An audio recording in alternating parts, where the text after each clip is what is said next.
The signal came in the middle of the Kordaan Imperium's third shift quiet, when the great listening arrays that ringed the frontier were supposed to hear nothing but the slow hiss of dead stars. It came as a whisper first, a smear of energy that the automated filters flagged, and then, uncertain, flagged again. On the deep analysis deck of the frontier station called Vale Aneth, a junior signals reader named Kressel Tau blinked at his console and felt the small cold thing that every analyst learns to fear. The sensation of looking at data that did not belong to any category he had been trained to name. He was not supposed to be the one to find it. The senior readers had gone to their bunks, and the third shift was for the young, the unproven, the ones still learning to trust the machines that did most of the real work. Kressel was good at his job in the way that careful people are good at jobs that reward carefulness. He did not guess. He checked. And when the smear resolved into a shape, and the shape resolved into a vessel moving through the empty marches beyond the Thren reach, he did the thing he was trained to do. He asked the records what it was. The records did not answer. This was, in itself, not alarming. The Imperium's catalog of known vessels was vast but not infinite, and unclassified contacts appeared often enough on the frontier that there was a whole procedure for them. You ran the profile against the shipwright registries. You ran it against the pirate manifests, the smuggler silhouettes, the derelict logs, the archived hulls of every species the Imperium had ever catalogued in 9,000 years of expansion. You ran it against the projections, too, the theoretical designs that the Imperium's own engineers believed a rival might someday build. The catalog held a place for almost everything, including things that did not yet exist. Kressel ran the profile against all of it. He watched the query bars fill and empty, each one returning the same flat result.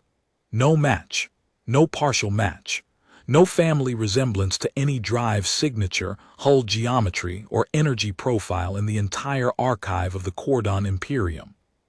He sat with that for a moment. Then he did what careful people do when the answer is impossible. He assumed he had made a mistake. He recalibrated the array. He purged the sensor cache. He pulled a clean read from the redundant apertures on the far side of the station and correlated it by hand, the slow old way, the way his instructor had made him learn before she would let him touch the automated tools. The clean read agreed with the dirty one. There was a vessel. It was moving toward the reach at a velocity that his instruments insisted on translating into numbers he had to check 3 times. And it was in nobody's records. Kressel Tau was young enough that his first feeling, underneath the professional unease, was a kind of thrill. He had found something. In the long gray grind of Frontier Watch, where the greatest excitement most nights was a decaying comet or a lost cargo drone, he had found a genuine unknown. He tagged the contact, wrote up the anomaly, and sent it up the chain with the flag that meant escalate but do not panic. Then he sat back and waited to be told he was wrong. He was not told he was wrong. The Kordaan Imperium had ruled its span of the galaxy for the better part of 10,000 years, and it had learned over that time that the greatest threat to an empire was not a stronger empire but a surprise. Strength could be measured, matched, outproduced. Surprise could not. So the Imperium had built, across 10 millennia, the most comprehensive intelligence apparatus any civilization in the known reach had ever assembled. It did not simply watch its enemies. It cataloged them. Every ship, every weapon, every doctrine, every industrial capacity of every species within reach was measured, modeled, and filed. The Imperium's confidence rested not on the belief that it was the strongest power in the galaxy, but on the certainty that it knew where every other power stood, and could therefore never be caught unprepared. The species called humans occupied a modest file in that vast archive. They had appeared, by galactic standards, only recently. A young species spreading out from a single blue world into a cluster of colonies along the galaxy's minor spiral, they had been assessed, catalogued, and shelved with the efficiency the Imperium applied to all rising powers. The assessment was thorough and the analysts believed complete. Humans built serviceable ships. Their weapons were competent but unremarkable. Their industrial base was growing but constrained. Their fleets were small, their doctrine cautious, their expansion slow. The projection appended to the human file concluded that they represented a manageable regional presence that would require formal integration into the Imperium's sphere within 2 or 3 centuries, at which point they would be absorbed the way dozens of species had been absorbed before them. Gradually, bloodlessly, inevitably. The file was updated regularly. It was believed to be current. It was believed, above all, to be complete, because completeness was the entire point of the Imperium's intelligence, the foundation on which 10,000 years of unbroken confidence had been built. Kressel Tau's anomaly landed in the middle of that confidence, like a stone dropped into still water. By the time the contact reached the desk of Subdirector Alan Vash, 3 hours had passed, and the vessel had crossed a distance that the station's engineers could not reconcile with any drive system in the catalog. Vash was not a young man. He had spent 40 years in the intelligence service of the Imperium, and he had risen through that service by never being surprised. He read Kressel's report twice, and then he called the young analyst to his office, and the first thing he said was the thing that Kressel would remember for the rest of his life.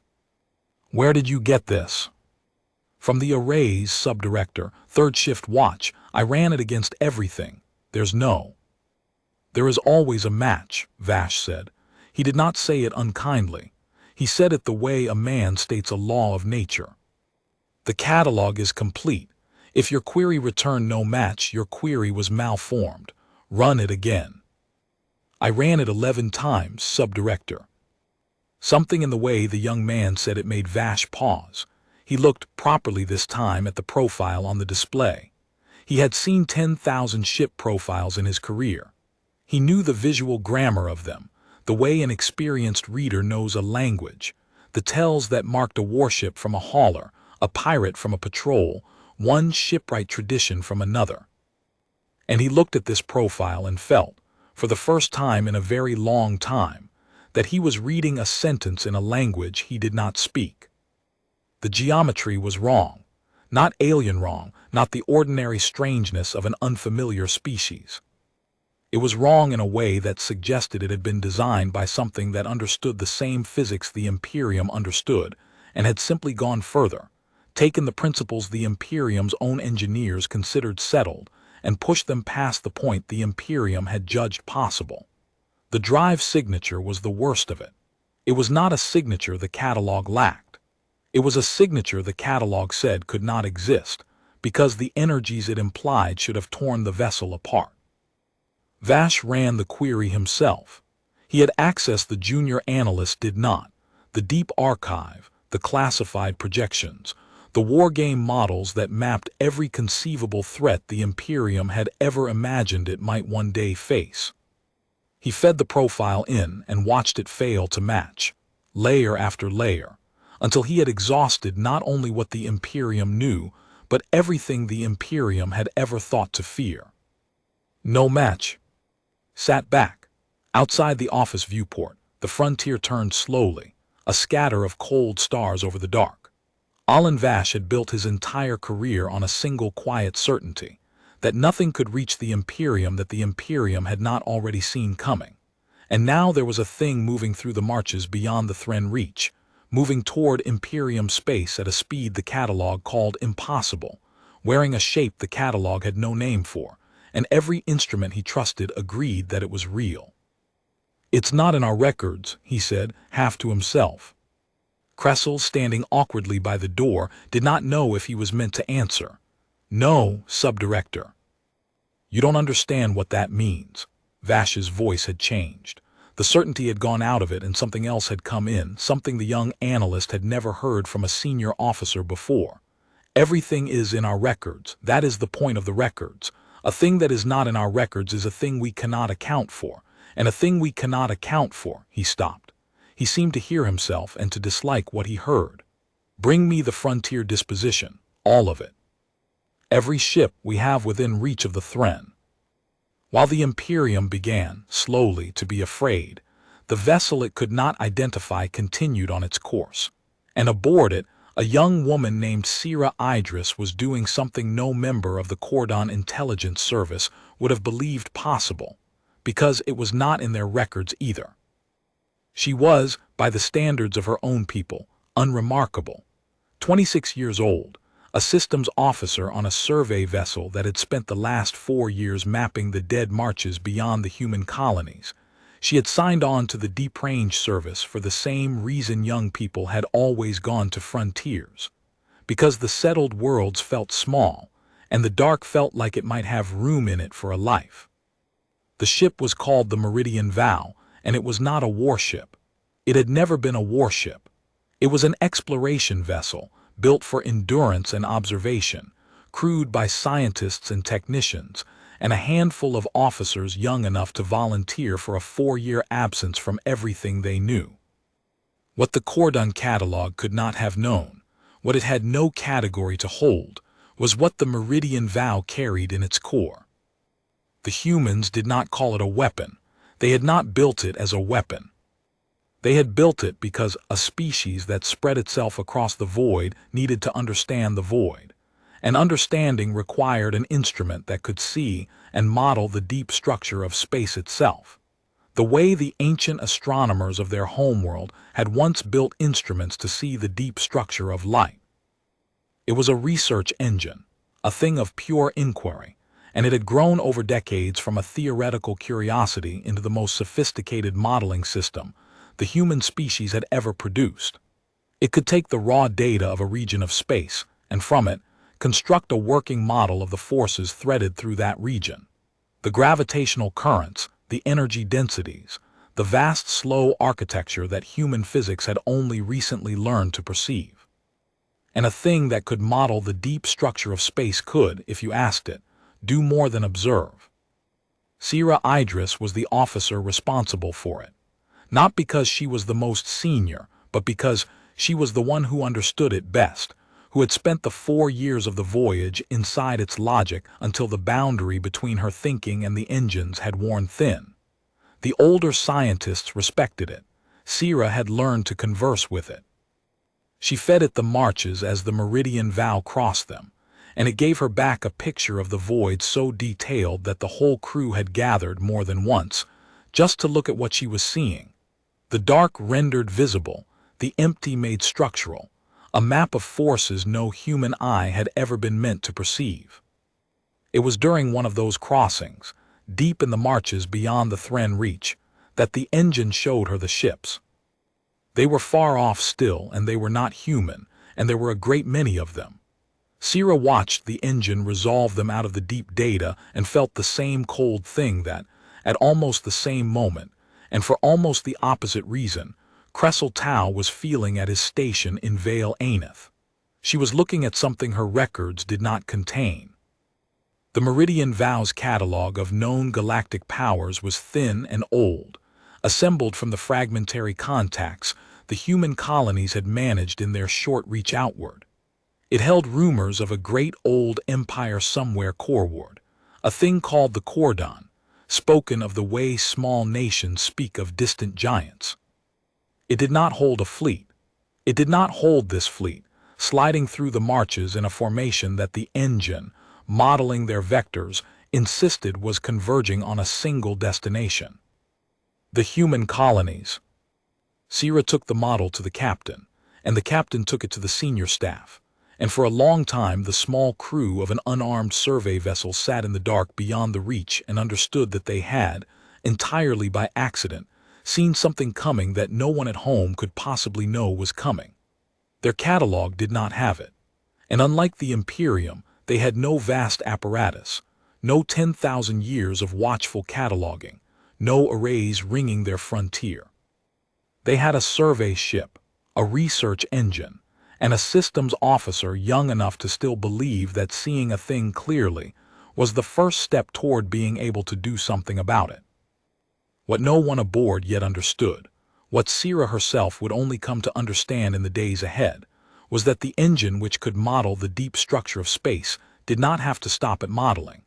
That the same instrument which could render the forces of the void visible could, if the void were asked in the right way, be persuaded to move them.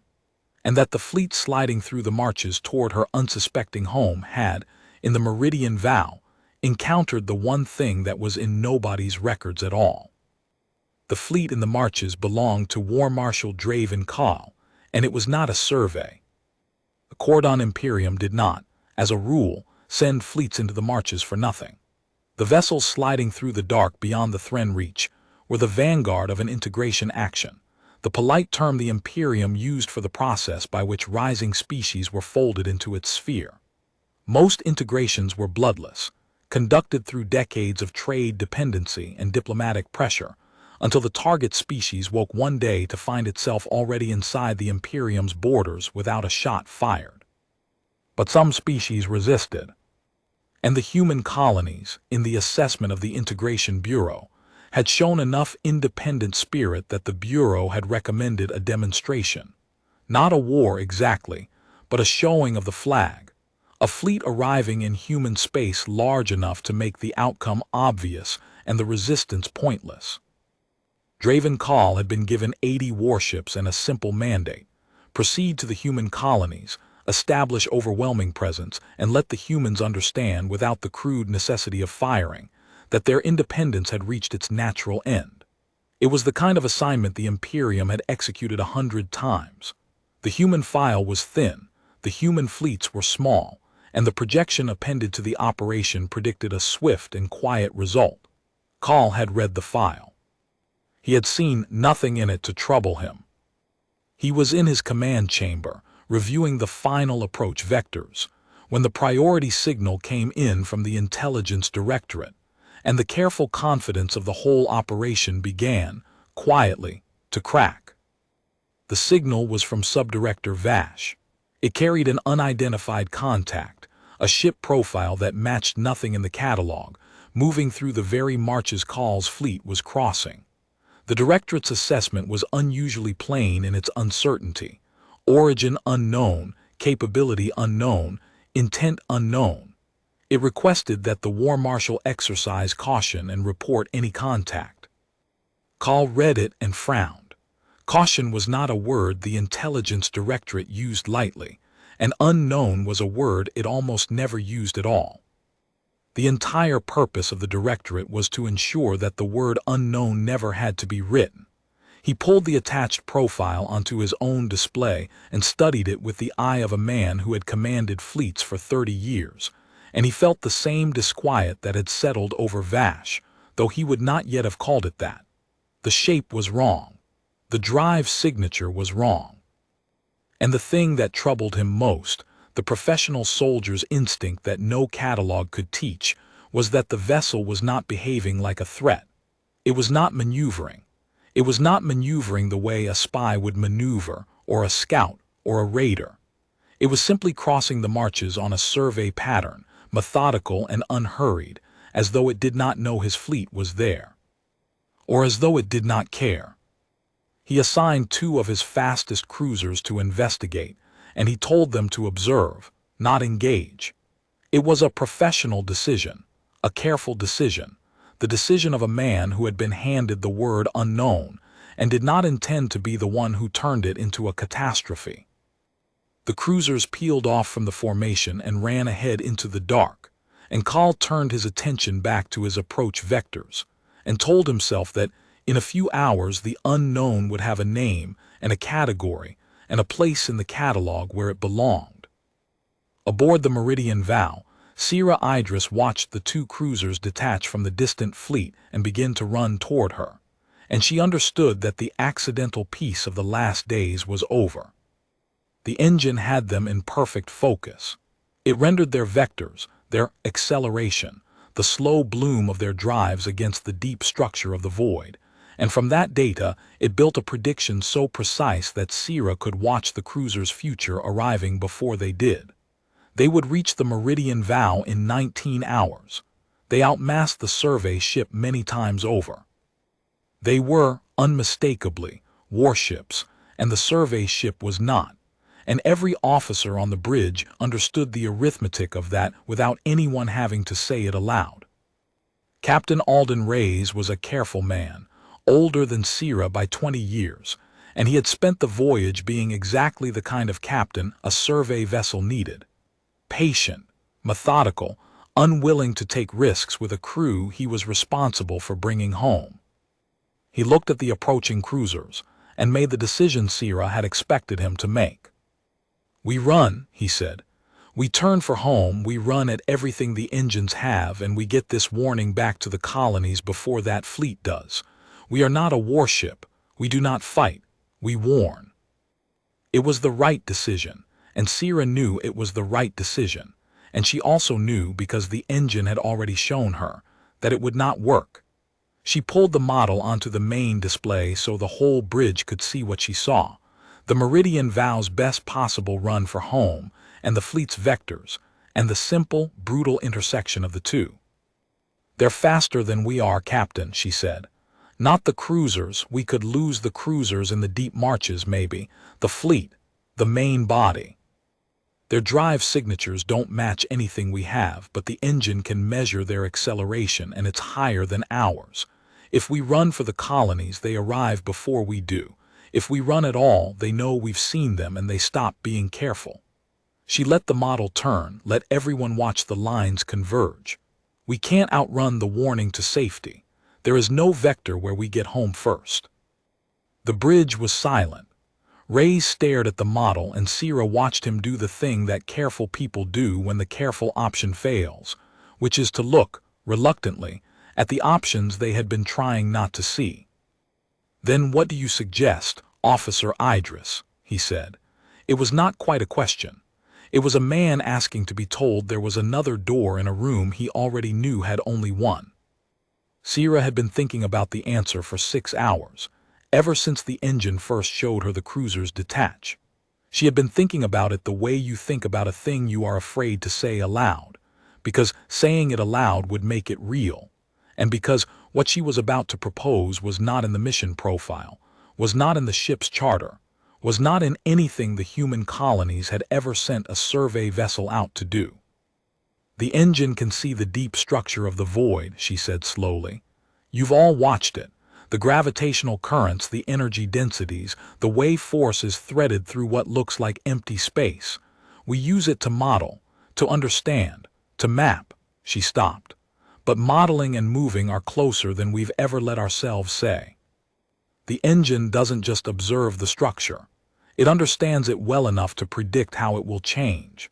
And a thing that can predict how a structure will change, precisely enough, can predict what small input would change it a great deal." Reyes was very still. "You're talking about doing something to that fleet." "I'm talking about what this ship can actually do," Sierra said. "Which is not what anyone at home built it to do.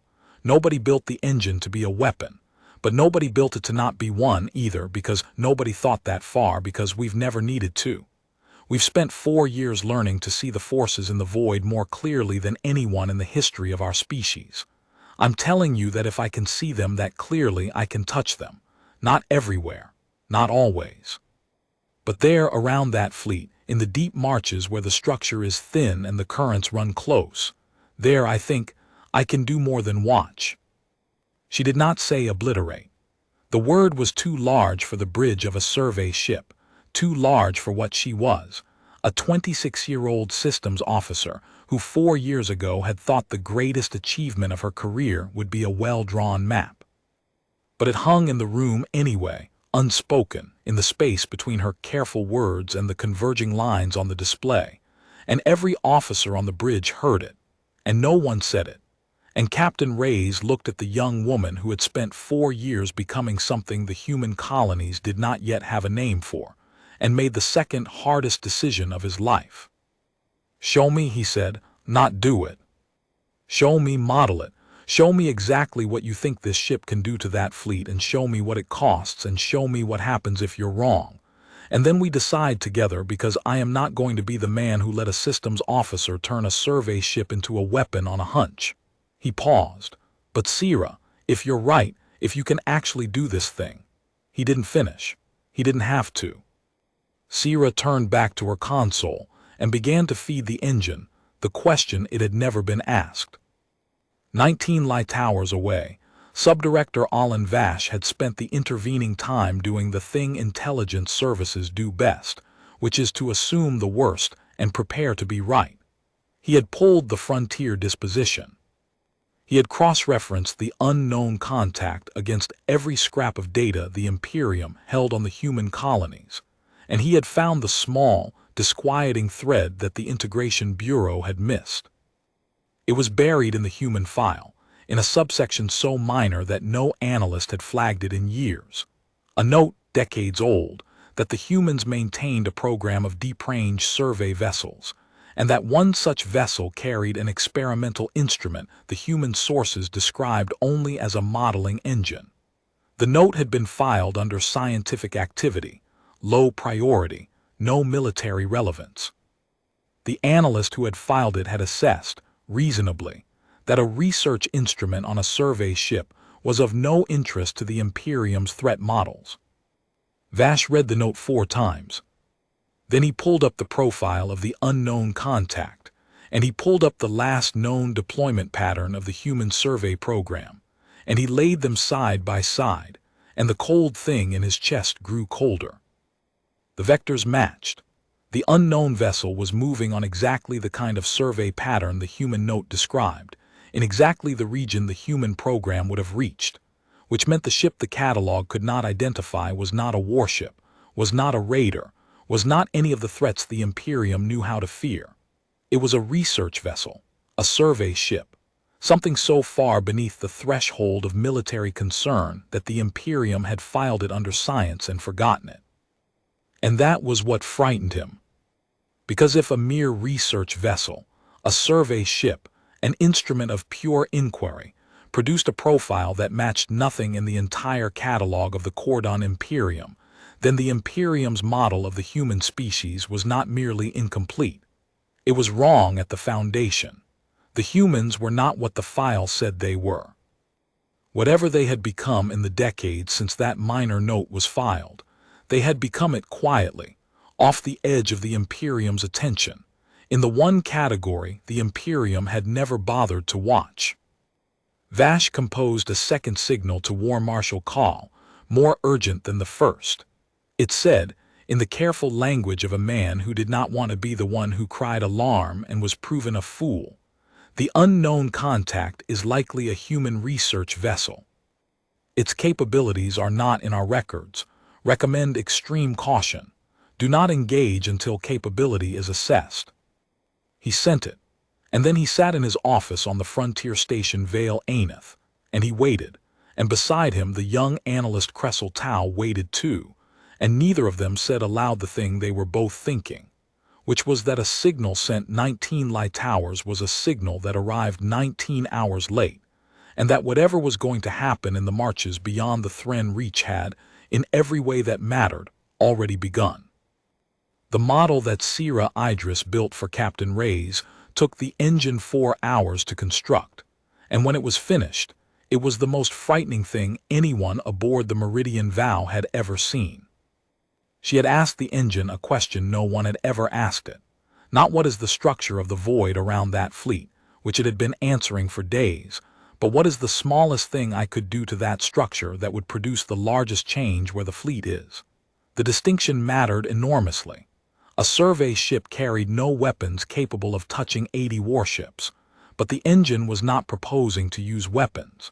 It was proposing to use the void itself. Sierra walked the senior staff through it slowly, because she needed them to understand, and because understanding was the only thing that would let a careful captain make an uncareful choice. "Space isn't empty," she began. "You all know that. It's threaded with structure, gravitational currents, energy gradients, the deep architecture that our physics only started to perceive a generation ago. Most of the time that structure is stable. It sits there. It doesn't do anything. But it holds an enormous amount of energy latent, the way a held breath holds force. And in the deep marches where we are, the structure is thin and strained.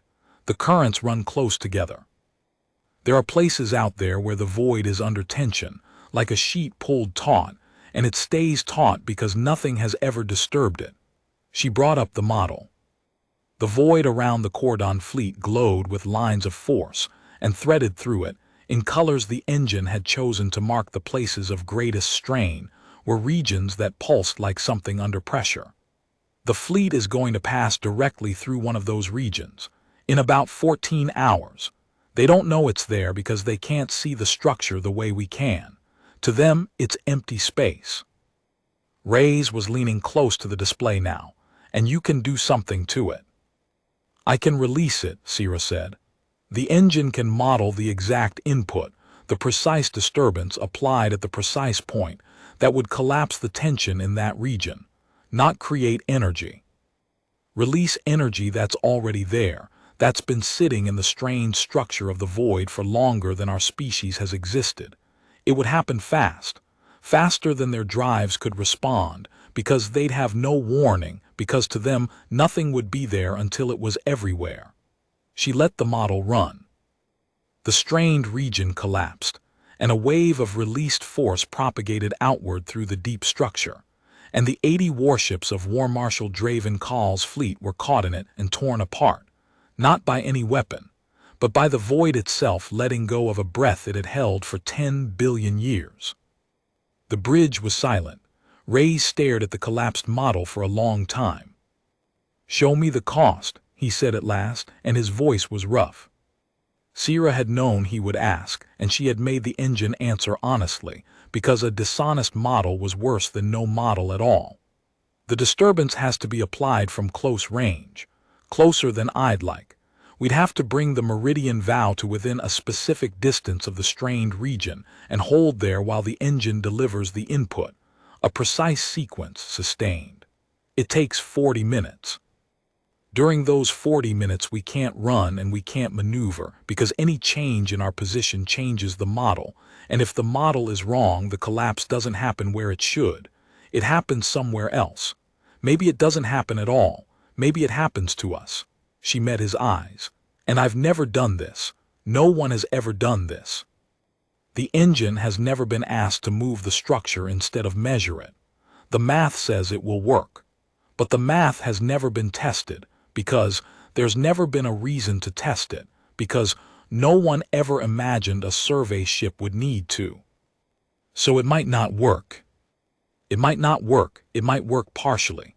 It might do something I haven't modeled because the whole point of a thing that's never been done is that you don't know everything about it. She didn't look away. But if it works, Captain, 80 warships that are going to arrive at our colonies with no warning and no defense waiting for them simply cease to exist in the marches, far from anyone's home. And no one at home ever has to fight them. That's the trade. A survey ship, a crew of 40, a thing that's never been tested, against a fleet that our people cannot see coming and cannot stop. Reyes looked around the bridge, at the young officers who had signed on to map dead stars and had instead found themselves at the edge of a war no one at home knew existed. He was quiet for a long moment.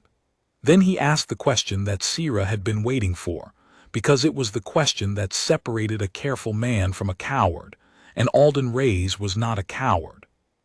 Is there any other way to save the colonies? No, Sierra said. There's this, or there's the fleet arriving unopposed. I've modeled everything else.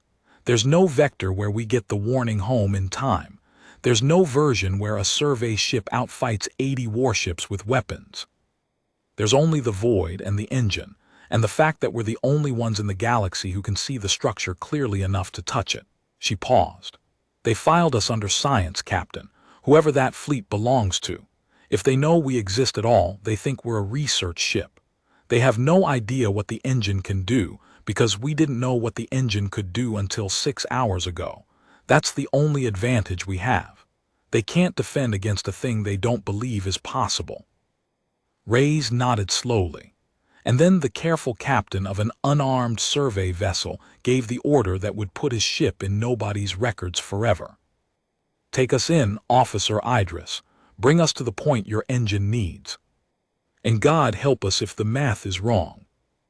The two Kordaan cruisers reached the region 11 hours later, and they found the meridian vow exactly where Sierra's model needed it to be, motionless in the deep marches, drives idling, holding a position that made no tactical sense to the cruiser captains at all. They hailed it, of course. That was doctrine. You did not fire on an unidentified vessel that had made no hostile move. You identified it, assessed it, and reported. The cruiser commander, a methodical officer named Teshar Van, opened a channel and demanded, in the trade tongue the Imperium used on the frontier, that the vessel identify itself and state its purpose. Aboard the Meridian Vow, the hail arrived in the middle of the most delicate operation any human crew had ever attempted.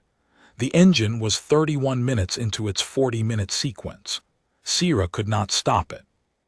She could not even speak to the cruisers without risking a disruption to the concentration the work demanded, because the engine's inputs had to be adjusted continuously as the deep structure shifted, and she was the one adjusting them, hunched over her console in a silence so total that the arrival of the hail felt like a shout. Captain Reyes answered it himself, because it was the one thing he could do to buy Sierra time. "This is the survey vessel Meridian Vow," he said, and his voice was calm, and only Sierra, who knew him, could hear the cost of that calm.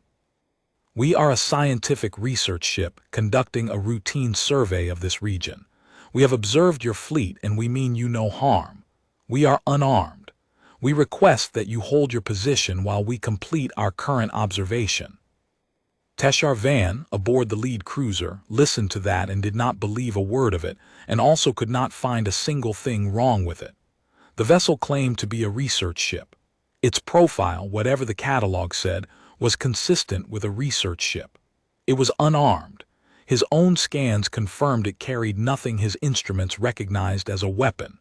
It had made no hostile move. It was, by every measure his doctrine gave him, exactly what it claimed to be. A survey vessel doing survey work, motionless in the empty dark, harmless. And yet, Van had been a soldier for a long time, long enough to have learned the thing that no catalog could teach, which is that the most dangerous moment is the one in which everything looks safe and your instinct says otherwise. There was something about the ship, the way it held position, the way it did not run, did not flinch, did not behave the way a small, unarmed vessel behaves when two warships bear down on it. It behaved like a ship that was busy, like a ship in the middle of something. And Van, staring at the motionless survey vessel his catalog could not name, felt the first true stirring of the dread that would soon consume the entire fleet. He opened a channel to the War Marshal. "Marshal, the unknown contact is a human research vessel, as intelligence suggested. It claims to be unarmed and it appears to be unarmed, but it is holding a fixed position and it will not move. I don't like it. Requesting permission to disable its drives and take it under tow for inspection." Call's answer came back after a delay. "Denied. Intelligence has flagged this vessel's capabilities as unknown. We do not fire on unknowns. Hold your position, maintain observation, and do not, under any circumstances, take hostile action until I have assessed." The transmission cut off, not because Call had stopped speaking.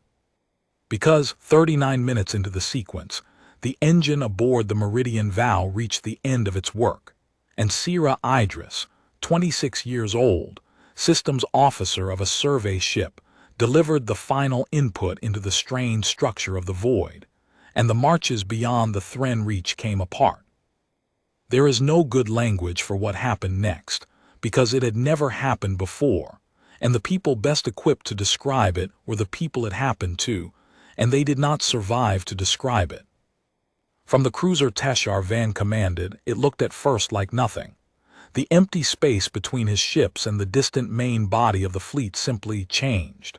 There was no flash, no beam, no visible weapon. There was a moment in which the void itself seemed to shudder, a distortion that propagated outward faster than his instruments could track, a wave passing through the structure of space that his sensors could not see because his species had never learned to see it. And then the wave reached the main body of the fleet, and the fleet was gone. Not destroyed in the ordinary sense. Not burned or broken or scattered. The strange structure of the void, releasing 10 billion years of held tension in the space of a heartbeat, tore through 80 warships with a force that no armor was built to withstand and no shield was designed to stop, because armor and shields were built to stop weapons, and this was not a weapon. It was the universe letting go. The warships did not explode so much as they came apart, unmade by forces that acted on them from every direction at once, forces that had been sitting latent in the empty dark all along, waiting for something that could see them clearly enough to release them. War Marshal Draven Call's flagship was at the center of the main body. He had time, perhaps, to see his sensors fill with a reading he had no name for. He did not have time to give an order. The fleet that had crossed the marches to fold a young species quietly into the Imperium sphere ceased to exist in the space of 4 seconds, and the only vessels that survived were the 2 cruisers Call had sent ahead, far enough from the collapse to feel its edge and live. Teshar Van survived because caution had put him at the margin. He watched 80 warships, the fleet he had served in, the men he had known, the war marshal he had spoken to seconds before, vanish into a wave of released force that his instruments could barely register, and he understood with a clarity that would never afterward leave him that he had just seen a thing that was in nobody's records, done by a ship that his empire had filed under science, and that the balance of power in his corner of the galaxy had just changed forever in the space of 4 seconds. Delivered by an unarmed survey vessel that was, even now, sitting motionless in the dark where it had always been. Aboard the Meridian Vow, no one cheered. Sira Idris sat at her console with her hands shaking, and she watched the engine's model settle into stillness as the released force dissipated back into the deep structure of the void, and she felt none of the triumph she might have imagined. She had just watched 80 warships come apart. She had done it. A 26-year-old systems officer on a survey ship had reached into the empty dark and pulled a trigger that no one had known existed, and 80 crews were gone, and she was alive, and her people were safe, and all of those things were true at once, and none of them felt like victory. They felt like the moment after a held breath is finally released, when you realize how long you had been holding it, and how much it had cost. Captain Reyes came and stood beside her. For a while neither of them spoke. "It worked," he said finally. "It worked," Sira agreed. Her voice was very quiet. "The math was right. You saved the colonies. I killed 80 ships full of people who never saw us as anything but a research vessel." She was not arguing with him. She was simply saying the thing that was true, because she was the kind of person who needed to say the true thing even when it was terrible. "They came to conquer us, and I know that, and I'd do it again, because the other choice was our people dying and never knowing why. But I'm not going to pretend it was clean. Nobody at home is ever going to understand what this was. They're going to hear that a survey ship stopped a fleet, and they're going to make it a story, and the story is going to be simpler than what actually happened out here." She finally looked up at him. There were 2 cruisers, the ones that came ahead. They were far enough out to survive. They saw the whole thing. Reyes went still. They saw it. They saw a wave pass through empty space and unmake 80 ships. They don't know how. They can't know how because it's not in their records. It's not in anyone's records. It wasn't in ours until yesterday. But they saw it happen, and they saw us do it, and they're going to go home and tell someone. She turned back to the engine, to the quiet model of a void that had settled back into its ancient tension as though nothing had happened. "The thing about being the only ones who can do this is that it only stays a secret until the first time you use it. After that, everyone knows you can. They just don't know how, and not knowing how is worse. It's the not knowing that's going to terrify them." Reyes was quiet for a long moment.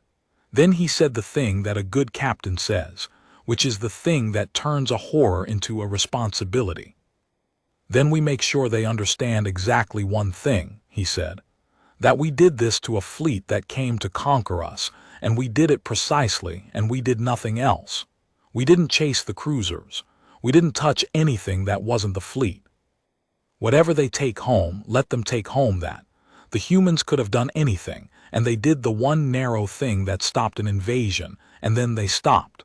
That's the difference between a thing to be feared and a thing to be dreaded, Sira. Fear is what you feel toward a monster. Dread is what you feel toward a power that could have destroyed you and chose not to. Let's make sure it's dread.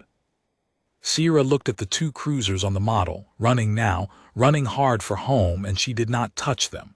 She let them go. It was, she would think later, the most important thing she did that day, more important than the collapse, more important than the 80 ships.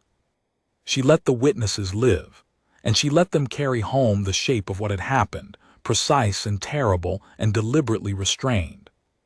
The signal that reached the frontier station Vale Aneth was fragmentary and incoherent, and Subdirector Alan Vash understood it before he could read it, the way you understand a scream before you understand the words. It came from Teshar Van's cruiser, transmitted at the highest priority the Imperium's protocols allowed, and it carried a sensor record that the station's analysts refused at first to believe. Cressel Tau was the one who processed it, because Cressel was on watch again, because the young analyst who had found the anomaly was fated, it seemed, to be present for everything that followed from it. He pulled the sensor record from the cruiser's transmission and rendered it on the main display, and the whole deep analysis deck gathered to watch, and no one said anything at all. They watched 80 warships come apart.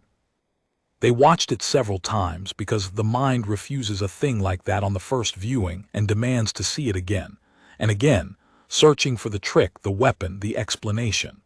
There was no weapon.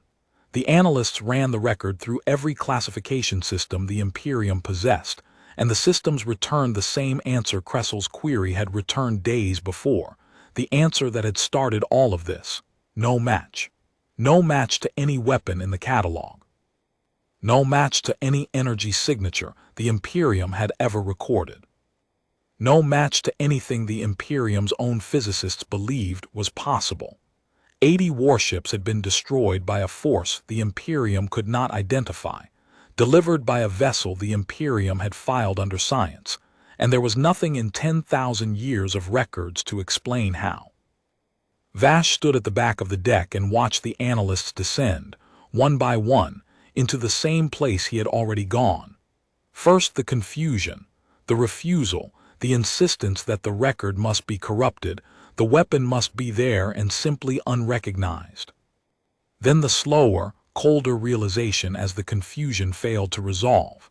That the record was not corrupted, that there was no weapon to find, that the thing they were looking at was real and unexplained, and had been done, deliberately and precisely, by a species the Imperium had spent decades assuring itself it fully understood.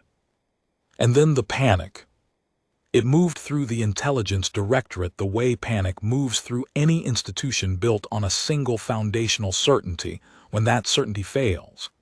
The Imperium's confidence had never rested on being the strongest. It had rested on knowing, on the absolute assurance that nothing could reach the Imperium that the Imperium had not already catalogued, measured, and prepared for. That assurance was the load-bearing wall of the entire structure, and the sensor record from Teshar Van's cruiser had just put a crack through it that ran from the frontier all the way to the core. If the humans, a young species, a manageable regional presence, a thin file marked for gradual integration, could do this, and the Imperium had not seen it coming, then the Imperium did not know what it thought it knew. And if the Imperium did not know what it thought it knew, then everything else in the catalog, every assessment, every projection, every comfortable certainty about every species in reach, was suddenly suspect. That was the true weapon Sira Idris had fired, not the collapse of the void, the collapse of the Imperium's belief that it was never surprised. Vash convened the emergency assessment himself, because it was his failure as much as anyone's. The human file had passed across his desk 100 times, and he had shelved it 100 times, and the minor note about a research vessel had been there all along for anyone who cared to read the whole thing, which no one ever did, because Why would you read the whole file on a manageable regional presence? He stood before the assembled directors of the Frontier Intelligence Service, and he said the thing that no Kordaan intelligence officer had said in living memory. "We were wrong," he said. "Not incomplete, wrong. Our entire model of this species was wrong, and it was wrong because we decided decades ago what category they belonged in, and then we stopped looking. We filed their research under science and their fleets under manageable, and we never once considered that a thing filed under science might become the most dangerous capability in this reach of the galaxy. We built the greatest intelligence apparatus in the known galaxy, and it failed at the one thing it was built to prevent. It let us be surprised." One of the directors, a hard old woman named Serene Vox, spoke into the silence that followed. "Then we correct the record. We reclassify the humans. We assess this capability, we model it, we prepare a countermeasure, and we—" "With what?" Vash said, not unkindly. "How do you model a countermeasure to a weapon you cannot identify? How do you prepare for a capability your own physicists say is impossible?" "The humans did not use a weapon we could copy. They did something to the structure of space itself, something we cannot even perceive, let alone defend against. You want to put them in the catalog, but the catalog is exactly the problem. The catalog is a list of things we understand, and the entire lesson of what just happened is that the most dangerous thing in the galaxy is the thing you didn't think to understand." He looked around the room. "We cannot catalog our way out of this. For the first time in 10,000 years, there is a power in reach of the Imperium that we do not understand and cannot counter, and it has just demonstrated, precisely and deliberately, exactly what it can do." The word reached the core of the Imperium 3 days later, and the response, when it came, was not the response of a confident empire. There was no punitive fleet. There was no demonstration of resolve, no assertion of the Imperium's power, none of the reflexive strength with which the Imperium had answered every challenge for 10,000 years. Because the strategists at the core did the same arithmetic that Sira Idris had done in the deep marches, and it came out the same way for them as it had for her. The Imperium could send 100 warships. It could send 1,000. And somewhere in the dark, an unarmed survey vessel that its instruments would file under science would sit motionless, doing nothing that looked like a threat, until the 1,000 warships passed through a strained region of the void that only the humans could see. And then the 1,000 warships would come apart the way the 80 had come apart, and the Imperium would have taught the galaxy nothing except that it could be made to lose 1,000 ships as easily as 80. The strategists understood something that the war marshal in the marches had not lived long enough to learn, that against a capability you cannot perceive, numbers are not strength. Numbers are just a larger thing for the void to unmake. The Imperium's entire military doctrine rested on the calculus of force, on the certainty that enough ships, enough guns, enough overwhelming presence would settle any question. And the humans had, in 4 seconds, made that calculus meaningless, because they had found a way to fight that did not answer to force at all. And so the Imperium did the thing that empires almost never do, the thing that its 10,000 years of confidence had never once required of it. It stopped. It pulled its frontier fleets back from the human marches. It quietly buried the integration action that had sent Draven Call into the dark, and it opened, through the most careful and deniable channels it possessed, a line of communication to the human colonies. Not a demand, not an ultimatum, but a question, phrased with a caution the Imperium had never before shown to any species in its long history. What do you want? There is a part of the story that the human colonies never made public, and that the Kordaan Imperium never learned, and that belonged only to the 40 people aboard the Meridian Vow, and to the young woman who had carried them through it. In the days after the collapse, before the ship turned for home, Sira Idris did not sleep. She sat at her console in the long ship night, and she ran the model of the collapse over and over, not because she doubted it had worked, but because she needed to understand, with a completeness that bordered on obsession, exactly what she had done. She had made a choice in the dark that had unmade 80 ships, and she was the kind of person for whom a choice that large demanded to be fully understood, no matter how much the understanding cost. So she took the engine's record apart, layer by layer, and she studied the 4 seconds in which the void had let go, and she learned things about what she had done that no one at home would ever ask her, because no one at home would ever think the questions were there to be asked. She learned first how narrow the margin had been. The model had been right, but it had been right the way a bridge is right when it holds a load exactly at the limit of its design. No reserve, no slack, no room for the smallest error. If the meridian vow had held position 100 kilometers further out, the collapse would have propagated at the wrong angle and dissipated harmlessly into the deep marches, and the fleet would have passed through untouched, and 80 warships would have arrived at the human colonies with no warning and no defense. If she had delivered the final input a half-second early, before the structure reached its point of maximum strain, the release would have been partial, and half the fleet would have survived, and the survivors would have known exactly where the attack came from and turned their guns on the survey ship that had no way to defend itself.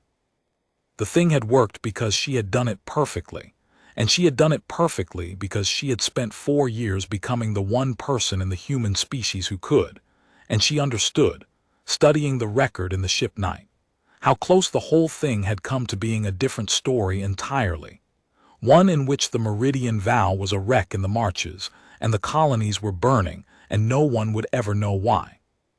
She learned, second, something that frightened her more than the narrowness of the margin. She learned that the engine could have done more. The strained region she had collapsed was one of many.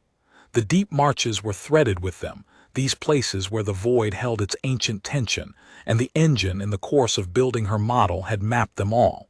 She had used one. She could have used a dozen. She could have collapsed a chain of them and sent a wave of released force propagating through the marches for light years in every direction, unmaking anything that happened to be in the dark. And the engine had modeled that too, unprompted, because the engine modeled everything. And she had looked at the model of what she could have done and felt the cold weight of it settle into her permanently. She had held in the dark on a survey ship, a power that could have depopulated a region of the galaxy, and she had used a sliver of it precisely against a military target and stopped. And she understood that the restraint had been hers, that nothing in the physics required it, that the void did not care how much of itself she released, that the only thing standing between the narrow collapse she had chosen and the wider one she had not was the judgment of a 26-year-old who had decided, in the worst moment of her life, that she would do exactly what was necessary and nothing more. That, she came to believe, was the thing that mattered most, not the capability, the restraint. And it was the thing she most feared the human colonies would fail to understand when they heard the story, because a people who learned they possessed such a capability would be tempted always to build more of it, to make it larger, to turn a research engine into an arsenal. And the moment they did, the restraint would become a policy instead of a person, a doctrine that could be revised, a limit that could be relaxed by some future council in some future crisis that felt, at the time, like it justified releasing a little more of the void than the last time. Sierra had held the line once, alone in the dark. She did not trust an institution to hold it forever. And so she resolved in the long ship night that when she got home she would spend the rest of her life making certain that the capability stayed small, stayed rare, stayed in the hands of people who understood it well enough to be frightened of it. Because the only safe custodian of a power like this was someone who had looked at the wider collapse in the model and been unable to sleep. Captain Reyes found her at her console near the end of one of those sleepless nights, and he sat down across from her, and for a while he simply watched the model turn. "You've run it 40 times, he said. 43. It's not going to tell you anything different on the 44th. I know, she stopped the model. I'm not looking for it to tell me something different. I'm looking at how close it was, and at what it could have been. She turned the display so he could see the map of strained regions threaded through the marches, the dozen places she had not touched. "This is what I actually held, Captain. Not the one collapse, all of them. I used the smallest thing that would work. I want you to know that because when we get home, someone is going to ask why we didn't do more, why we didn't destroy the cruisers, why we didn't send a message the whole galaxy would remember. And the answer is that I was standing next to the whole galaxy's worst day, and I chose the smallest door out of it that I could find. I need someone besides me to know that was a choice." Reyes looked at the map for a long time. He was not a physicist. He did not fully understand what he was seeing, but he understood enough. He understood that his systems officer had held something vast in the dark and had chosen to use almost none of it, and he understood why that had cost her, and he understood that the cost was the best evidence he would ever have that she had been the right person to hold it. "I'll know," he said, "and when they ask, I'll tell them that the ship that could have done anything did the one narrow thing that was needed.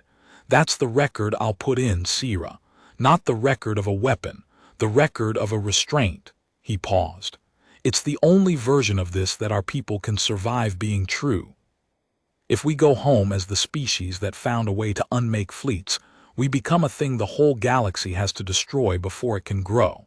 If we go home as the species that found a way to unmake fleets and chose, at the very first opportunity, to use the least of it, then we become a thing the galaxy has to respect. The capability doesn't decide which one we are. We do. You already did out here. Now the rest of us have to be worthy of it." Sierra nodded slowly. It was, she thought, the wisest thing anyone had said since the whole terrible business began. And it came not from a physicist or a strategist but from a careful old captain who had spent his life bringing crews home, and who understood, better than the physicists ever would, that the most important properties of a weapon are the ones that have nothing to do with the weapon at all. Far away, on the frontier station Vale Aneth, the Kordaan Imperium was learning the same lesson from the other side, and learning it worse. The Intelligence Directorate had assembled everything it could recover from Teshar Van's sensor record, and the analysts had done a thing the Imperium's analysts were very good at, which was to reconstruct from the aftermath the shape of what had happened. They could not identify the weapon because there was no weapon, but they could measure the collapse and they could map its propagation, and from that they could deduce something that turned Vash's dread into something close to terror. They could deduce that the collapse had been small. Saren Vox, the hard old director who had wanted to reclassify the humans and build a countermeasure, was the one who saw it first. She stood before the reconstruction and traced the boundary of the released force, the sharp, clean edge where the collapse had stopped, and she understood what the edge meant. "This was controlled," she said. "Look at the boundary. The force released exactly where the fleet was and nowhere else. It didn't spread. It didn't dissipate randomly. It was shaped. Which means whatever they did, they could have made it bigger. A thing this precise is a thing with a dial, and they turned the dial to exactly the setting that killed the fleet and stopped." She turned to Vash and her face was gray. "They didn't use everything they had. They used the amount required. Do you understand what that tells us? It tells us we don't know the ceiling. We know the floor. The floor is 80 warships in 4 seconds, and they chose the floor." The room was very quiet.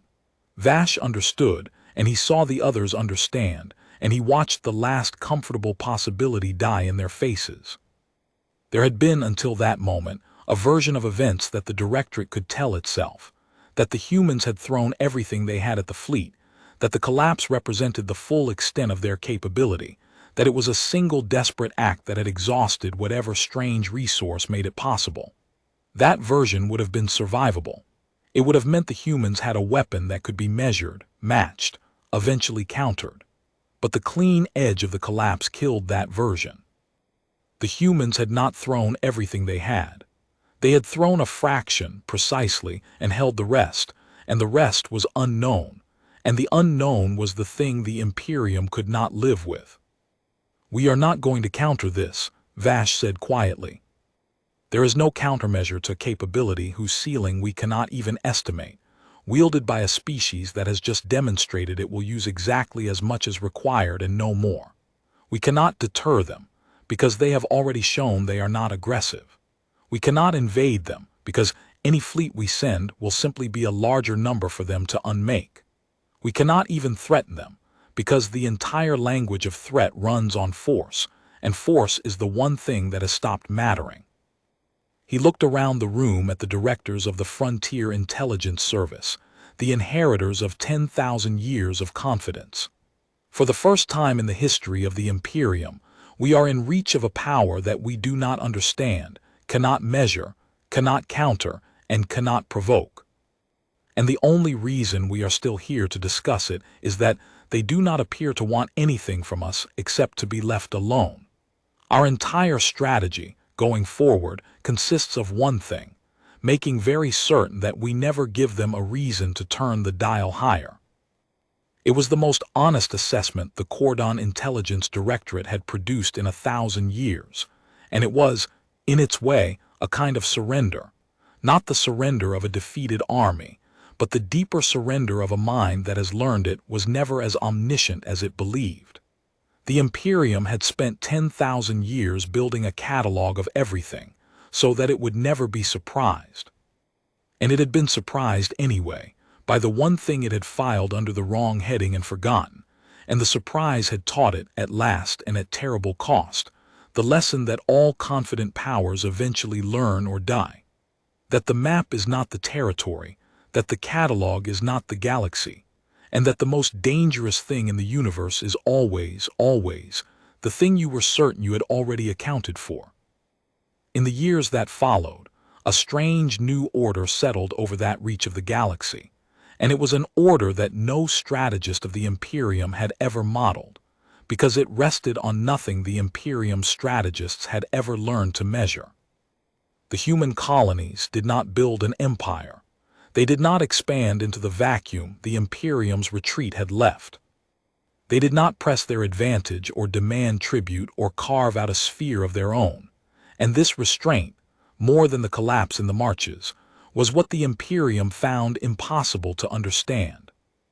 Every power the Imperium had ever known had done the obvious thing with strength, which was to use it, and the humans had a strength beyond anything in the catalog, and they simply declined to use it. And the Imperium's analysts spent years trying to find the trick in that, the hidden aggression, the long game, and there was none. The humans wanted their marches and their colonies and to be left alone, and they had proven they could enforce that want against any fleet in the Reach, and having proven it, they went back to the quiet business of being themselves. Kressel Tau watched all of it, from his permanent post on the human file, and over the years he became the Imperium's foremost authority on a species that the Imperium had once dismissed in a single dismissive line. He came to admire them, in a way he never spoke aloud, because admiration was not a thing an intelligence officer was supposed to feel for a subject. But he could not help it. He had watched a people acquire, by accident, the most dangerous capability in the reach of the galaxy, and use it once precisely in defense, and then set it down and walk away from the temptation of it. And he knew, better than anyone, how rare that was, how against the grain of everything the galaxy taught its powers, and how much quiet discipline it must have cost the humans to be, in the end, exactly as dangerous as they needed to be and no more. He met her once. It was many years later, at one of the careful diplomatic contacts that the Imperium and the colonies eventually established, and he did not know at first who she was, because she was not introduced as anyone important. A technical advisor, the human delegation said, present to answer questions about survey protocols in the shared marches.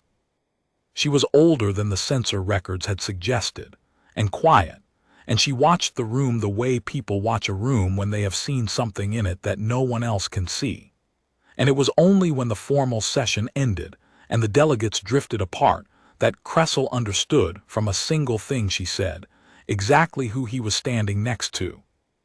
They had been talking, carefully, about the marches, About the survey vessels both powers now ran through the shared dark, and the protocols that kept them from mistaking one another for threats.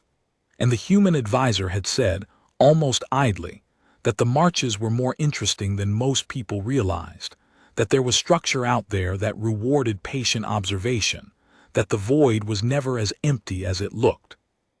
And Cressel Tau, who had spent his whole career studying the day the void proved exactly that, felt the ground shift under him, and looked at the quiet older woman across the table and knew. He did not say her name. He understood that saying it would end the conversation and perhaps a great deal more. But he could not let the moment pass entirely, and so he said only, carefully, "There are things in the marches that were never in our records." And she looked at him, and something passed between them, an understanding that needed no elaboration, and she said, "There are things that shouldn't be in anyone's records. Some capabilities are safer as questions than as answers." She paused. "Your people spent 10,000 years trying to turn every question into an answer and file it away. I understand why. But the answers you file away are the ones you stop being afraid of, and the ones you stop being afraid of are the ones that eventually stop protecting you. Some things should stay questions. Some things should stay outside the records, held by people who are frightened enough of them to be careful." She rose to leave. "That's the only reason your Imperium is still here, analyst. Not because we couldn't have done more. Because the person holding the answer decided it was safer to leave it a question." And Sira Idris, who had reached into the empty dark on the worst night of her life and found a power no catalog could hold, and had used the smallest part of it and then spent a lifetime keeping the rest a question, walked out of the room and left the Kordaan Imperium to go on being afraid, precisely and permanently, of a thing it would never be allowed to understand. The human colonies, when the Imperium's careful question reached them, did not at first understand it, because the human colonies did not yet know what had happened in the marches. The Meridian Vow had turned for home the moment the engine's work was done, and it ran at everything the drives had, but it was still weeks out, and it kept its silence, because Sira Idris had counseled silence and Captain Reyes had agreed. A transmission could be intercepted. A transmission could tell the Imperium things the crew did not yet want it to know. And so the human colonies learned of the fleet in the marches, and the survey ship that had stopped it, was the arrival of the Imperium's deniable question.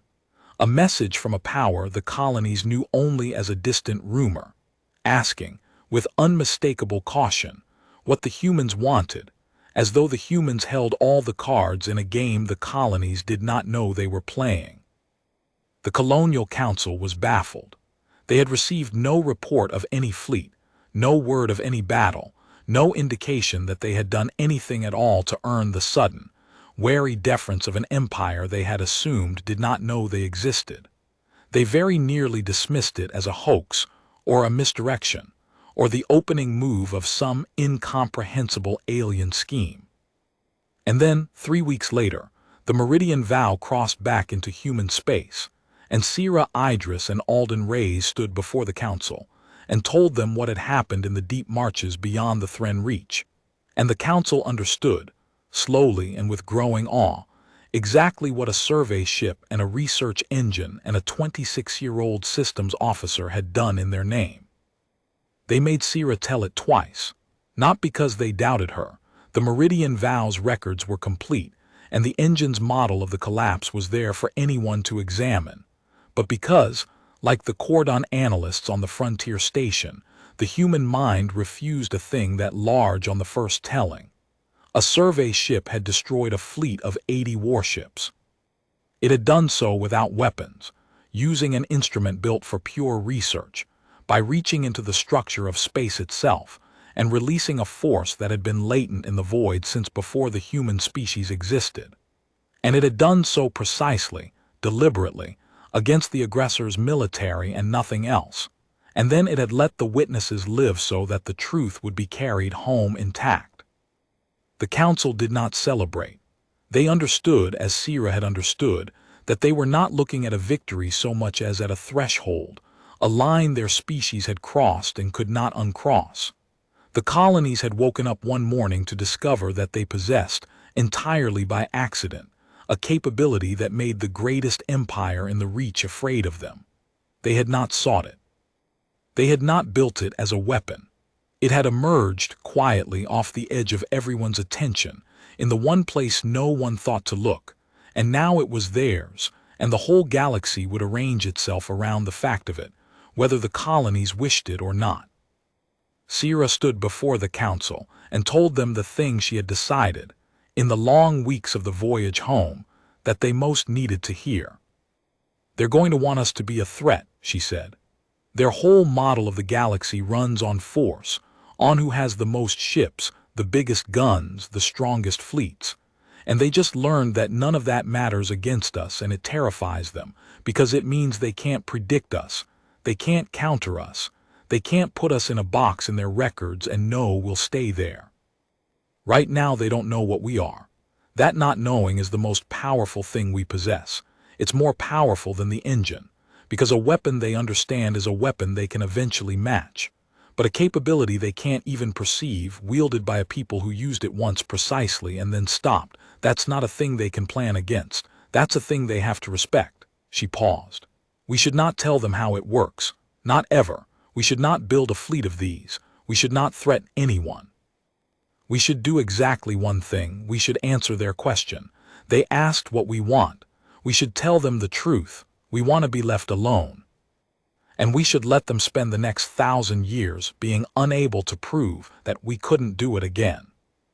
The council debated for a long time, as councils do. But in the end they did what Sierra had counseled because it was wise, and because the young officer who had actually stood in the dark and made the terrible choice had earned the right to be heard on what came after. They sent the Imperium a single answer, brief and without threat, that said only, "We want the same thing you want, to be secure in what is ours. Leave us to our marches and we will leave you to yours. We did not seek what happened. We do not wish to repeat it, but we will not be integrated, and we think you now understand why." On the frontier station Vale Aneth, Subdirector Alan Vash read the human answer many times. It told him nothing he could use. It named no weapon, revealed no capability, made no threat he could measure and counter. It was the answer of a people who understood exactly how much power lay in staying unexplained, and who had chosen, deliberately, to remain in nobody's records. And Vash, reading it, felt the last of his old certainty leave him, and something wiser and more frightened settle in its place. He had spent 40 years believing that the Imperium's strength was its knowledge, that to catalog a thing was to master it, and that a galaxy fully cataloged was a galaxy safely ruled. He had been wrong. The most dangerous power in reach of the Imperium was not the strongest, not the largest, not the best armed. It was the one the Imperium did not understand, and could not understand, and that had proven, precisely and terribly, exactly what that not understanding could cost. The humans had not defeated the Imperium with a fleet. They had defeated it with a gap in the records, with the simple, devastating fact of being a thing the great catalog could not hold. Cressel Tau, the young analyst who had found the anomaly on a quiet third shift, was assigned to the human file permanently after that. It was, on paper, a demotion, a single-species assignment, watching a young civilization on a minor spiral, the kind of posting that went to analysts who were being quietly shelved. In truth, it was the most important assignment on the frontier, and both he and Vash knew it, because the human file was now the one file in the entire catalog that mattered more than all the others combined.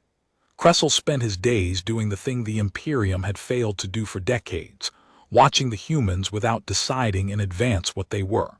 He never again let himself write the word manageable. He had seen where that word led. He had processed the sensor record. He had watched 80 warships come apart on his own display, in silence, unable to look away. Years later, when he was no longer young, Cressel would say that the most important thing he ever learned in the intelligence service was the thing he learned on the night he found the anomaly and the records did not answer. He had assumed, as everyone assumed, that a thing not in the records was a thing that did not matter, a gap, an error, a malformed query. He had learned that the opposite was true. The things in the records were the things you had already survived. It was the thing not in the records, the thing you had no category for, the thing you had filed under the wrong heading and forgotten, that could reach across the marches and change everything in 4 seconds, and leave you standing in the wreckage of your certainty, understanding at last that you had never known as much as you believed. Sira Idris did not become a hero exactly, because the human colonies were wise enough not to make her one. They understood that a hero is a person you point at, and that the last thing the colonies wanted was to point at the person who knew how the engine worked. So Sira returned, quietly, to the work she had always done, not the survey service, which she never went back to, but the deeper study of the structure she had learned to see and once, terribly, to touch. She spent the rest of her life understanding the void more completely, and teaching a small number of carefully chosen people to understand it too, and making very sure that the capability which had emerged by accident on a survey ship never again emerged by accident anywhere else. She did not build weapons. She built understanding, and she kept it close, and she made the human colonies into the one power in the reach of the galaxy that everyone respected and no one could measure. She thought sometimes about the 2 cruisers she had let live, about Teshar Van, whose name she never learned, carrying home the shape of a thing he could not explain. She had let him live on purpose, and it had been the wisest thing she ever did, because the dread he carried home was worth more than any fleet she could have destroyed. A destroyed enemy teaches the survivors to hate you. A spared enemy who has seen exactly what you could have done, and watched you choose not to.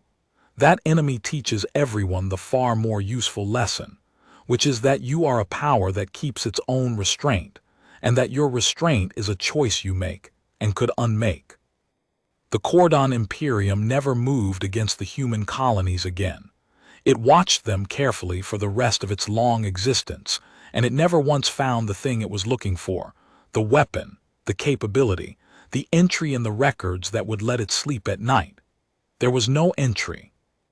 There was only the gap where the entry should have been, and the memory of 80 warships coming apart in the dark, and the 4 terrible seconds in which the greatest empire in the reach of the galaxy had learned that its 10,000 years of confidence had rested, all along, on the single fragile assumption that it could not be surprised. It had been surprised, on a quiet 3rd shift, by a careful young analyst who ran a query 11 times, over a thing that was not in anyone's records, delivered by an unarmed survey ship and a 26-year-old systems officer who reached into the empty dark and found, waiting there, a power that no catalog in the galaxy had ever been able to hold, and the Imperium, panicking at the impossible profile on its screens, crying out that it was not in their records, learned too late that the things not in the records are the only things that can truly end you, and watched its fleet obliterated by the one capability it had never thought to fear.